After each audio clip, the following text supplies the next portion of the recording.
Hello dear student, आप सभी का एक बार फिर स्वागत करते हैं अपने इस यूट्यूब चैनल पे। आज के इस वीडियो में क्लास 10th गणित के लिए 3 मोस्ट वांटेड क्वेश्चन करने वाले हैं। यदि आप गणित में पास होना चाहते हैं, अच्छा अंक लाना चाहते हैं, तो आपके लिए तीनों प्रश्न मोस्ट वांटेड होने वाला है। लगातार कम से कम 5 से 6 साल से प्रश्न तीनों पूछे जा रहे हैं। मैंने बहुत ज्यादा इस पर सर्च किया बाबू, तब मैंने सोचा कि ये तीनों प्रश्न 2025 के लिए मोस्ट वांटेड होने वाला है आपके लिए। तो चलिए मैं इन तीनों प्रश्नों का सॉल्यूशन आपको करा देता हूं। कम से कम इन तीनों प्रश्नों को 2 से 3 बार निकाल लीजिएगा, इसको एकदम समझ लीजिएगा और इसको बार बार निकाल लीजिएगा। मोस्ट इंपोर्टेंट ये तीनों प्रश्न है, ठीक है। और कितने नंबर का है? 6, 6 और 4 नंबर का है। 2 प्रश्न 6 6 नंबर का है और एक प्रश्न 4 नंबर का है। मतलब आपको टोटल आपका 16 नंबर फिक्स होने वाला है इस वीडियो में, ठीक है। चलिए वीडियो को स्टार्ट करते हैं। और वीडियो को स्टार्ट करने से पहले यदि आप हमारे चैनल पर पहली बार आए तो चैनल को सब्सक्राइब कीजिएगा, वीडियो को लाइक और एक प्यारा सा कमेंट जरूर कीजिएगा, ताकि मैं इसी तरह सभी सब्जेक्ट का मोस्ट वांटेड क्वेश्चन आपको दे सकूं, ठीक है। चलिए प्रश्न को पढ़ते हैं और आपको मैं इसका सॉल्यूशन करा देता हूं, ठीक है। कह रहा है कि 2 अंकों की संख्या में अंकों का योग 12 है। दो कोई अंक है, उसमें अंकों का योग कितना है? 12 है। अंकों का स्थान बदल देने पर प्राप्त संख्या दी गई संख्या से 18 अधिक है, तो संख्या ज्ञात कीजिए। ठीक है, इंपोर्टेंट प्रश्न है, ध्यान से समझिएगा, ठीक है। यहां से मैं इसको सॉल्व कराता हूँ, सबसे पहले लिखता हूँ हल, ठीक है। मान लीजिए इस दुनिया में कोई भी 2 अंक का है, मान लीजिए ए 93 लिखा है, ठीक है। ये 2 अंकों की एक संख्या है। तो 2 अंकों की एक संख्या कैसे बनती है? एक इकाई का स्थान हो, मतलब एक इकाई का अंक हो और एक दहाई का अंक हो, ठीक है। एक इकाई का अंक और एक दहाई का अंक हो, तभी तो 2 अंकों की एक संख्या बनेगी। तो सबसे पहले आप मान लीजिए, ठीक है। माना माना इकाई का अंक, इकाई का अंक क्या है? एक्स है, ठीक। कुछ भी मान सकते हैं, पी क्यू कुछ भी मान सकते हैं, ठीक है। इकाई का अंक एक्स है। दहाई का अंक किसका? दहाई का अंक क्या मान लीजिए? वाई मान लीजिए, ठीक है। इकाई का अंक एक्स है और दहाई का अंक वाई है, ठीक है। अब हम इससे क्या बनाएंगे? हमको एक इकाई का अंक पता हो और एक दहाई का अंक पता हो, ठीक है। तो इससे हम क्या बना देंगे? 2 अंकों की संख्या बना देंगे। कैसे बनाएंगे? इकाई में हम एक से गुणा करा देंगे, मतलब 3 में हम एक से गुणा करा देंगे, प्लस दहाई में किससे गुणा करा देंगे? 10 से गुणा करा देंगे। फिर इनको जोड़ देंगे तो हमको क्या मिलेगा? 2 अंकों की संख्या मिल जाएगी। तो 10 9 90 प्लस 3 1 3, तो क्या मिलेगा? इस तरह 93 आपको मिल जाएगा, ठीक है। तो चलिए इकाई का अंक संख्या कैसे निकालेंगे? 2 अंकों की एक संख्या कैसे बनाएंगे, ध्यान समझिएगा, ठीक है। इकाई में किससे गुणा कराएंगे? 1 से, ठीक है। और दहाई में किससे? 10 से। तो 10 में किससे गुणा कराएंगे? वाई से, तो 10 वाई हो गया, प्लस इकाई में किससे गुणा कराएंगे? एक से, तो एक्स एक एक्स क्या हो जाएगा? एक्स। तो इस तरह क्या बन गया? आपका एक संख्या बन गया, ठीक है। अब प्रश्न अनुसार चलेंगे, किसके अनुसार चलेंगे? प्रश्न अनुसार, ठीक है। अब प्रश्न में क्या कर रहा है उसको देखिए। कह रहा है कि 2 अंकों की संख्या में अंकों का योग 12 है। 2 अंकों की संख्या बना, इसमें अंकों का योग कितना है? 12 है। तो आपका अंक एक्स और वाई है, इन दोनों का योग कितना हो गया? 12 हो गया। क्योंकि बोला है कि 2 अंकों की एक संख्या में अंकों का योग, यहाँ पर आपका अंक एक्स और अंक वाई है, तो इन दोनों का योग कितना हो गया? एक। समीकरण नंबर क्या हो गया? एक हो गया, ठीक है। आशा करते हैं कि पहला समीकरण आपको समझ में आ गया होगा। अब दूसरा समीकरण देखिएगा क्या है। दूसरा समीकरण है कि अंकों का स्थान बदल देने पर ये आपका अंक है, मतलब y के जगह पर x लाइए और x जगह पर y लेके चलिए, ठीक है। तो अंकों का स्थान बदल देने पर प्राप्त संख्या दी गई संख्या से 18 अधिक है, ठीक है। तो अंकों का स्थान बदल लीजिए, अंकों का स्थान यहाँ बदल लीजिए, ठीक ना। 10x कर दीजिए प्लस y, यहाँ पर मैंने अंकों का स्थान बदल दिया। जब आप इतना कर रहे हैं तो इतना करने पर देखिए, अंकों का स्थान बदल देने पर प्राप्त संख्या दी गई संख्या, आपको संख्या कौन दी गई थी? यही आपको दी गई थी ना, 18 अधिक है, तो इसमें 18 क्या कर दिए? जोड़ दीजिए। तो 10y प्लस एक्स प्लस 18, ठीक। इस तरह हो गया। अब बस इसको सॉल्व कर लीजिए, एक्स वाले और वाई वाले की एक तरफ लेते आइए। तो 10x माइनस का x प्लस वाई माइनस का 10y इक्वल टू 18, ठीक है। देखिएगा एक्स वाले को x से पास कर दिया, वाई वाले को y के पास कर दीजिए इधर लाकर, ठीक है। तो यह हो जाएगा 9x प्लस 9x और माइनस का 9y, ठीक है। 10x में से एक एक जाए 9x, और यहाँ पर प्लस और माइनस माइनस, 10y में से एक y जाए 9y इक्वल टू 18। ऐसा कर लीजिए आप, y सॉरी 9 कॉमन लीजिए, 9 कॉमन लेंगे तो x minus y equal to क्या हो जाएगा? 18। और 9 से कितना कट जाएगा? 2 बार में, तो आपका समीकरण क्या बन गया? x माइनस वाई इक्वल क्या बन गया 2, समीकरण 2 बन गया। ठीक है, अब इन दोनों समीकरणों को सॉल्व कर लीजिए। यहाँ से x और y का मान निकलेगा और x और y का मान यहाँ पर रख देंगे तो आपको संख्या मिल जाएगी। वही आपसे पूछा था संख्या, क्या पूछा है, संख्या ज्ञात कीजिए। ठीक है, तो चलिए यहाँ पर हम सॉल्व कर लेते हैं। दो समीकरण को सॉल्व कैसे करते हैं, विलोपन विधि या प्रतिस्थापन विधि।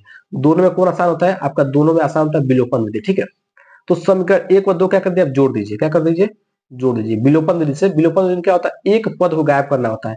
चाहे x वाले पद को गायब कीजिए, चाहे y वाले पद को गायब कर दीजिए। ठीक है, तो इन दोनों क्या कर दिए, जोड़ दिए। तो x x कितना हो जाएगा 2x, और ये देखिए प्लस और माइनस दोनों क्या हो जाएंगे, कट जाएंगे, एक पद गायब हो गया। ठीक है, और 12 2 14। ठीक, यहाँ से x का मान क्या निकलेगा 7 निकलेगा। दो इधर भाग गुणा में, इधर भाग में जब काट देंगे तो 7 बार कट जाएगा।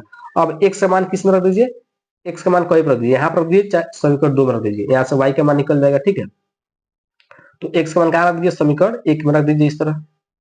x का मान कितना है 7 plus Y equal to 12।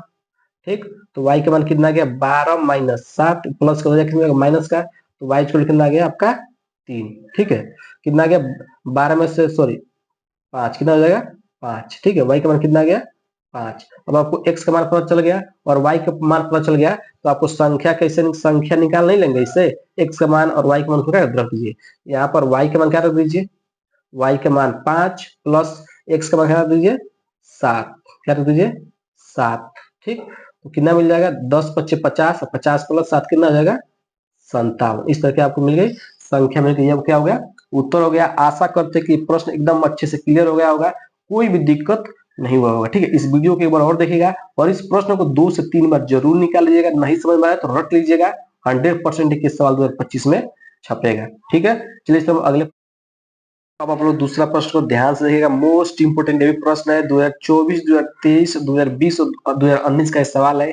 Important सवाल है ये, ऑलरेडी 2024 के 2 से 3 सेट में प्रश्न आ चुका है। ठीक है, चलिए प्रश्न क्या है कि एक लंब वृत्तीय शंकु की तिर्यक ऊंचाई 13 सेंटीमीटर है तथा संपूर्ण पृष्ठीय क्षेत्रफल 90 पाई सेंटीमीटर स्क्वायर है। इसके आधार का व्यास ज्ञात करना है। अगर आपको व्यास ज्ञात करना है तो सबसे पहले आपको त्रिज्या निकालनी होगी, और त्रिज्या निकालेंगे और उससे 2 से गुणा कर देंगे तो क्या मिल जाएगा, व्यास मिल जाएगा। तो मतलब आपका मेन काम क्या है, त्रिज्या निकालना। ठीक है, मान लीजिएगा आपका क्या एक शंकु है, शंकु का डायग्राम आप जानते होंगे, आपने बर्थडे वाला टोपी देखा होगा। ठीक है, तो क्या एक शंकु है, ठीक, जिसकी तिर्यक ऊंचाई, मतलब तिर्यक ऊंचाई ये वाला होता है। ठीक है, तिर्यक ऊंचाई कितना दिया है 13 सेंटीमीटर। ठीक, तो कह रहा है, और ये क्या आपका एक त्रिज्या है, जानते हैं त्रिज्या है, और से टोटल व्यास पूछ रहा है। क्या पूछ रहा है, व्यास, इसको क्या बोलते हैं, व्यास बोलते हैं। ठीक है, तो आप त्रिज्या निकाल लीजिए और 2 से गुणा कर देंगे, क्या निकल जाएगा व्यास। ठीक है, अब आपको दिया क्या क्या वो समझिए, यहाँ पर लिखते हैं हल। ठीक, दिया है शंकु की ऊंचाई, जो दिया उसको लिख लीजिए शंकु की ऊंचाई। इसी तरह आपको एग्जाम में लिखना है बाबू, शंकु की ऊंचाई कितना दिया है 13 सेमी, कितना दिया है 13 सेमी। ठीक, उसके बाद दिया है शंकु का,